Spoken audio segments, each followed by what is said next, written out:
In El Salvador, Bitcoin is not seen the same way that we see it in North America. Bitcoin is a bubble, okay? Bitcoin is a bubble. Bitcoin is digital energy. Bitcoin, it just seems like a scam. It's a hedge against the whims of policymakers. Wouldn't it be amazing if we could stop talking about Bitcoin and start talking about stocks sometime? In El Salvador, Bitcoin is money.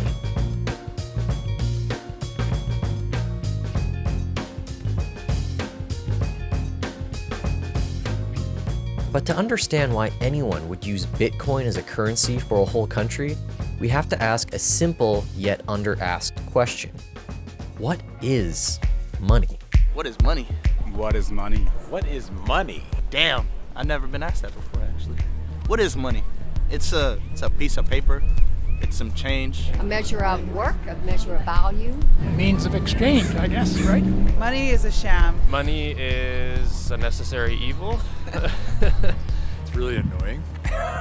It's super annoying. Money is stressful. Money is stressful. Money is awesome. Let's be real. Money is a value of work. It's just like a way to measure work. Money is the exchange of energy in material form. Money is security. Autonomy. Prosperity. It's the only thing that keeps people going. And hopefully you put it to good use and not just for yourself. I've heard people say, money doesn't bring you happiness, but that's what it is. I guess it's just what we need to survive. It holds up our society, but kind of also holds back our society.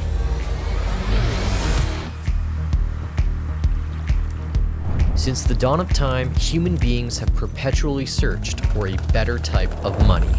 What was once rocks, glass beads, slivers of copper, and for a long time gold, is now a paper note or digital entry on a centralized database, sometimes backed by nothing physical at all. A good form of money has to have a variety of traits. It should be verifiable, portable, divisible, fungible, and scarce. When money starts to lack even just one of these qualities, human beings forego savings and plans for the future and flee to just about anything else. Dogecoin, bidding wars, The rarest Pokemon cards. NFTs, Buying frenzies. Prices for used cars today are higher than they've ever been. And throughout history, when great empires have fallen, it has almost always been linked to the collapse of money, borrowing from the future to pay for the present. The Romans did it, the Egyptians did it, the British, the French, and in some way more than any other country on earth, the Americans. So the problem is inflation. Throughout the history of the world, every monetary system ever established collapsed because of inflation. In 2009, a new form of money emerged. But unlike the others, it wasn't a medal from the earth or a note from a government. It was purely digital, with no rulers, no central bank, no physical material, and no possible way for debasement.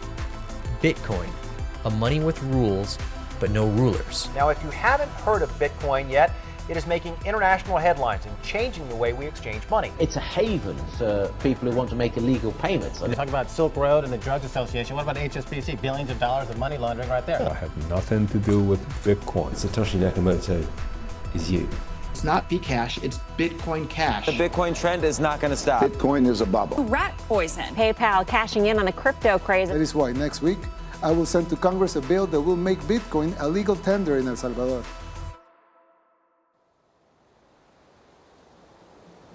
After months of stimulus and lockdowns, watching the stock market march higher day after day, and seeing the value of Bitcoin reach new heights, it felt like something began to change in the way that the value of money was being perceived. And by June of 2021, Bitcoin became an unignorable reality for a country of 6.3 million people. It's a country that uses the dollar because in a civil war they lost their own currency. Over 70% of the active population in El Salvador doesn't have a bank account. Bitcoin fixes this. It's open, it's global, it's permissionless. It works the same in a country that's in the developed world as it does in New York City. It improves things like remittance, because a lot of the GDP of this developed world is sending money back home. For the government of El Salvador, the math was clear. Bring in a new monetary standard that lived open source and natively on the internet. Bitcoiners around the world, The time has come. We are ready. As soon as the news became public, interest in El Salvador started to soar on social media. El Zonte, a small town in El Salvador that used Bitcoin for years, started to attract hundreds of journalists and curious onlookers from around the world. The president of El Salvador, Nayib Bukele, became an icon on social media overnight. Thousands of businesses, from corporate giants to mom-and-pop shops, started to transact in Bitcoin on a daily basis. And now they're even planning on building volcano-powered Bitcoin cities. I wanted to see all of this with my own eyes, so I pitched the idea of visiting El Salvador and making a documentary to a few friends. People were interested, but nobody wanted to go, and there might have been a few reasons. El Salvador is one of the poorest countries in the world. 60,000 Salvadorans, double the police force, are gang members in a country with the highest murder rate in the world for young people under the age of 19. And although the overall murder rate has consistently declined since 2015, it too remains one of the highest in the world. Which is why I figured it would be best to convince my girlfriend to come with me as a co-producer. Live together, die together, sort of thing.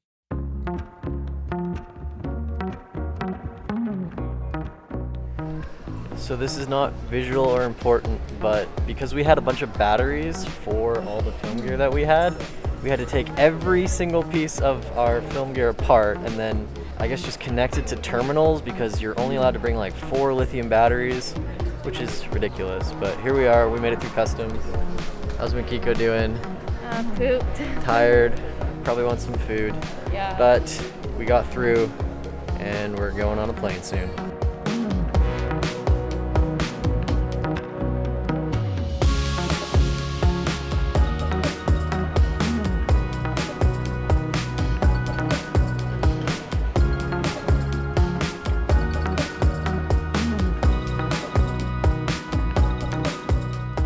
But after spending weeks traveling all over El Salvador, a different truth emerged.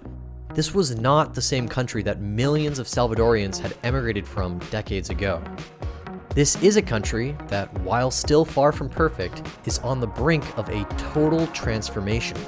A new government formed from a completely new political party, record amounts of tourists from all over the world visiting, despite a lingering pandemic, and a new form of money being adopted by both corporations and entrepreneurs alike. And once we got home with dozens of hours of footage, a new story started to emerge. One of the highest rates in the world is in Argentina, where the annual inflation rate is running at over 50%. For Turkey, 2021 was marked by a free-falling currency, the lira, and record-high inflation. The government's monetary policy has sent the country into economic turmoil. The consumer price index spiking 6.2% for October, the largest inflation surge in more than 3 decades. I've been here for 20 years and I've never seen a jump like this. And the key here, Suhanna, is we're not seeing wages go up at the same pace. That could put pressure on the Reserve Bank to raise interest rates sooner than expected. In this moment in history, societies all over the world are starting to ask themselves that question we talked about. Maybe now more than ever. What is money? And in El Salvador, people are starting to come up with a new answer. It's an opportunity for me because all my earnings is multiplied by 2 or 3. Creo que es un cambio de paradigma a nivel, así como fue internet. Entonces no depende de ninguno y depende de todos. Se le devuelve la confianza a la gente. Una reserva de valor para quienes están pensando a largo plazo. Bitcoin gives me hope because it is universal basic fuck you money. This is the story of how El Salvador changed the rules of money on money. Sugar and honey, oh honey. Money on money. Rubber bank like they had it coming. It's funny, it's funny. Money on money. Hay muchas personas que lo pueden ver como una apuesta y otras como una inversión. Para mi punto de vista, ahorita en el extranjero le están apostando a que en El Salvador funcione para llevar este mismo modelo a los demás países. I do see a lot of foreign investment coming into El Salvador because there's a lot of people who are sitting you know, with Bitcoin, with several Bitcoin in their pockets, in their wallets, that have not really had many places to spend it.